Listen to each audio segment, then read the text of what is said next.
wave tomorrow. And temperatures today in the upper 90s to near 100 degrees.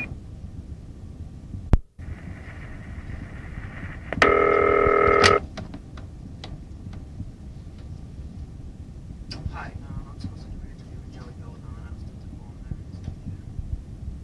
Greg from Faces Magazine. Hi. Yeah. I gotta apologize. No, what happened was the day after my car got broken into in the parking lot of your work, and they stole my tapes, and that was one of them, which really sucked. But so again, I apologize for having to talk to you again. Let me put the speakerphone on. Hey? Okay. Hello? Hello? Hello? Shit.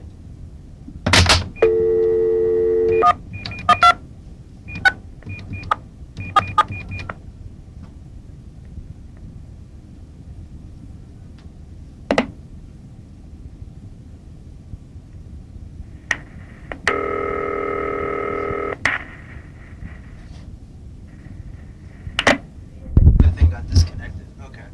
Anything remember in your mind, or are you gonna need it all? Yeah, a bit. There was just some things I needed, like, were long quotes, where I just wanted to take exactly what you said. Okay, great. Basically, like, the whole, like, if you could tell the whole thing again about, like, what happens to you in the movie, and, you know, how you get killed, and your character, and stuff like that. Okay, well, go ahead. Ask me what you want to ask. First of all, what, you're playing the guy Acid Sid, right? Right. Okay. You're, I guess, just like, I don't want to take up too much of your time, so whatever you could... I got time. Whatever you could tell me about, like, what you know, exactly the role that you played. You know, like you did the last time, just like, you know, whatever happens to you in the movie and how you get killed and how that was and stuff like that. I can be slightly not information on how I got killed. How I got killed was, I don't know how I got in the movie. It's 20 years later. I come back. Holy fuck! Hold on a second.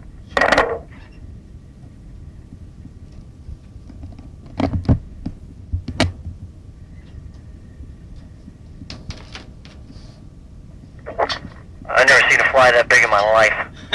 Holy shit. Well, if he comes back, I gotta get him. I get killed in the movie by coming to do it. I'm 20 years later, I come back to kill these people. Right. But before that, I'm in a frat house. I'm a hippie. You know, I'm a, like, 60s hippie. Right. And I have to go through my initiation. I get in there downstairs. I go down, like, into the basement where supposedly my room is. I go through I get myself sworn in. I go in, and then they put me in this tub. And one of the brothers that was around accidentally put hydrochloric acid in there. Right. So I die. I come back to kill these people 20 years later. And I think I have a son at the frat house. I have a son there. So he's supposedly being told by the girl that I used to date, something like that, I think. Right, so one of those kind of plot lines. Yeah. How about the actual scene where you get drowned in the Cheerios and the, coffee grounds and all that? How was that? That was pretty wild, just coming out of that, like I said, just to doing the screams, and really doing up the act. It was weird because I come up with a mouthful of shit, I got to come back and dub a few parts, but I got most of it. It was really good. We did it about 8 tries or so, but it was just a process. I had to sit in that tub for a while, focusing and. It was pretty cold, right? Yeah, it was really cold in the basement, quite cold. How do you think you'll feel when you, like, I remember you would tell me how you'd feel when you see yourself, die on screen. Is that, like, weird to you? It's kind of strange, yeah, but it's all right. I didn't mind it. It was kind of funny, actually. Yeah, just to see it all go down. Did you get to see the movie yet? I seen parts of it. Like, they had come down, when they the counters and stuff, and it would stop and then start up again. I don't think it was the music and the dubs were there quite. Right. Everything was the music in the background and all that stuff. So I don't think everything. Hello. Hello. Hello.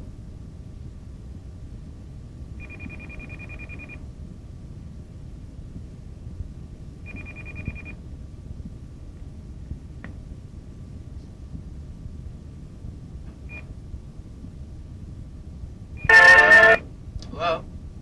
Hello? Hello? Hello? Do you know what happened? No, the fucking fly, man, came after me again. It was like this huge fly. I mean, it was a monster. Jesus. Right? What are you doing now? You putting like vocal tracks on the album? Oh, finishing, you know, I got like 5 songs in pieces. I got 1, 2, 3 B-sides and one or 2 of the album yet to finish in the pieces. What do you call it? How did you get involved in the movie in the first place? I remember you said that it was your manager had done it. But like, Yeah, our manager had gotten contacted from ICM. ICM, our management, had gotten a call and asked if I would be interested in doing the movie. They requested me. They knew that, you know, I seen the Indian video and they figured I'd be good for the part and the Indian song, I guess. And I'm like an Indian hippie. right. What do you think? Like, you know, I remember you said that you weren't planning anything in the future, like right now. But like, you know, do you think you'd be open to other things if they came your way? Oh, I'd love to. It'd be kind of fun, you know. Because I think a lot of movies these days, you know, are all dubbed in later. There's no way, you know. There's too much noise and stuff going on in a lot of these places. So it's not really that difficult in a sense, you know, I mean, because you can learn your lines or you can read them, you know. It's just putting a lot of emphasis in there and doing it good. I mean, I'd be into acting. It'd be great. It'd be fun. Oh, I remember one thing I wanted to get down. You were telling me about these other scenes that come later in the movie where you like come up from a toilet and where you burst. He grabs this guy's ball while he's taking a shit, you know, and then I go inside this one guy supposedly, and it just you let loose through. I let it come out of his body somehow, like he's possessed. Kind of like Alien type thing. Sort of, yeah. You could sort of say it like that. Yeah, that's what it sort of looked like in a sense. Like I said, it's kind of B-rated, so it's kind of. You didn't get to do those scenes yourself, though. Oh, because we were doing stuff, so we would like to have done it. It would have been fun. I had the actual guy's boots and the clothing that he was wearing. The guy's like bigger than me. Really? Bigger than me. Were you disappointed at all that, like, you know, you didn't get to do the whole thing? Or? Well, you sort of, you know, but then again, a lot of people don't. I mean, there's stuff going on all the time, and no one cares, you know. I mean, the guys, before they put me in the tub, they made me look like him. You know? Yeah. That's because we kind of matched up. How about the soundtrack? I know you told me about you guys doing the soundtrack. I was wondering if you could just give me that info again, like exactly what stuff you've done on it. There's 2 tracks from the EP, Armed and Dangerous, which are pieces. Just bits and pieces, maybe some verses or end of choruses and stuff. And then there's an instrumental piece on a couple parts. There's a strip scene where they got some of the stuff on it. There's like 3 songs in bits and pieces. Oh yeah, the guy's getting a blow. That lady's doing a titsy dance, you know. And she was dancing to one of our songs. You know, it's kind of cool. It's one time there's all the Fred brothers are running out of the house and you hear an instrumental from him, from Fistful Metal. How about, I mean, like I know you've done Return of the Living Dead too, and I mean, do you in general like the idea of Anthrax being like the soundtrack to horror movies? I think it's great. I mean, it's just good publicity. It's I think we fulfill the need for some of these things. So the music's got that aggression to it, you know, and it's just, you know, if you're watching a movie, you hear some things that just fit pieces from music, you know. I remember I had asked you how much input you had into the character itself. I mean, I know they told you, you know, gave you pretty much what you should do, but like you said a couple of things about how you put your own, you know, little things into the character when you did, you know, the scenes. Do you remember that at all? I myself, I put a lot of my own thing in it. You know, I had to make myself be the druggy kind of hippie, like I don't care about anything. Right. Fuck you. I mean, all right, yeah, go ahead. You can swear at me, and I don't care. No problem. I'll take care of it.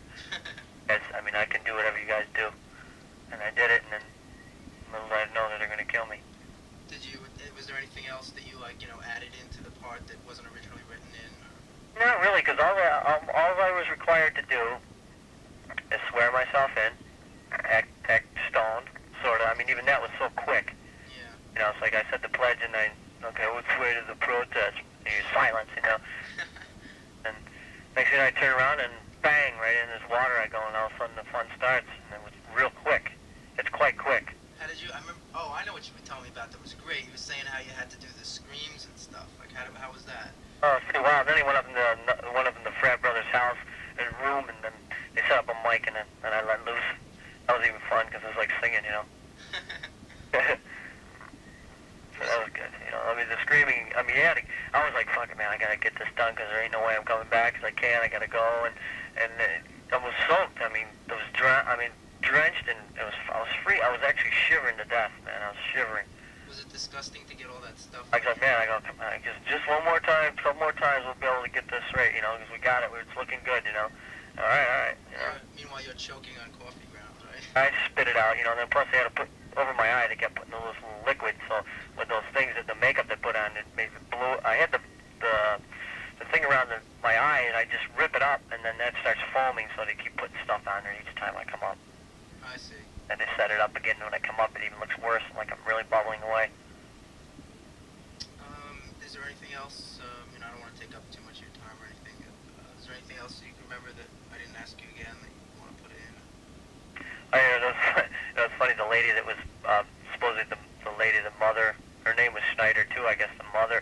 I think she was the director or something, and she looked just like Jason from Friday the 13th. His mother. You're kidding. And she's like, "Yes, Joey, I've got some pants for you.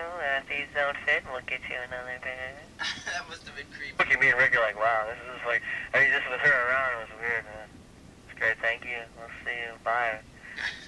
Just with you. It's great. Okay. All right. Oh, one other thing. I got down. I remember most of the little things you put me in that I was going to write in for the Faces Halloween issue. But one of them, what was that movie you told me was your favorite horror movie? There was a couple of horror movies. Excuse me. I like that Mark of the Devil is quite a horror movie. That's like really scary. And well, back then it was real scary for me. I mean, going there. I mean, I put my head down, and my friends. I was younger. They'd give you puke bags for that movie. Really, there's a lot of tortures going on in that movie. Any other movies you particularly like? Uh, I know. Remember you said Dracula and Frankenstein and stuff like that. Anything else? Actually, I'm trying to think of that one other movie. It was really good. I mean, when you were growing up, did you watch a lot of horror movies or just like certain ones? I mean, there's a lot of good shit. I'm trying to think of the one I really like. It's always like pick your favorite song, you know. So hard. I'm trying to think of the fucking movie. Damn it. I'll think of it probably like in a day now. No shit. Well, I can't think of it. don't worry about it. I'm just like curious if I guess just for Fango, they would probably want to know like, you're really into horror in general. Like, do you see a lot of movies, or do you just see them occasionally? Or? Occasionally, I don't. I like comedy mostly. Really? I'm a big comedy freak. Like funny comedies, all good comedy, like good comedies, you know, and any good stand-up stuff, like anything with Robin Williams and all that stuff. I like that too. Yeah. All the Eddie Murphy stuff, some of that's really good, and then you get into old Richard Pryor and all his stand-up stuff is good. I mean, you can't watch horror 24 hours a day. No. Okay, well, I really appreciate you taking the time out to talk to me again after the tape got screwed up. I was like, well, I was. Alright, I'm on the Fly, that was good. Fly on Aliens, Alien was good. Real good. Shit like that, I like that stuff. It's well done, you know? Yeah, I mean, the good production values and stuff. I mean, it would be great if you guys got to do a movie like that sometime. Yeah, what's the one with the effects? I forgot the name of that movie there. The bodies would turn real big time, I think it was. The Thing? Huh? The Thing? The Thing, yeah. I think it was The Thing. Yeah, that got the best special effects, where all the bodies are like mutating and collapsing and turning into different monsters and stuff. Mm-hmm. It's a hot movie. Yeah, it's real good stuff, man. So. Alrighty. I'll let you get back to work, and I appreciate it a lot. Thank you. And good luck. Alright. Take care, George. What's up, man? Bye. Bye-bye.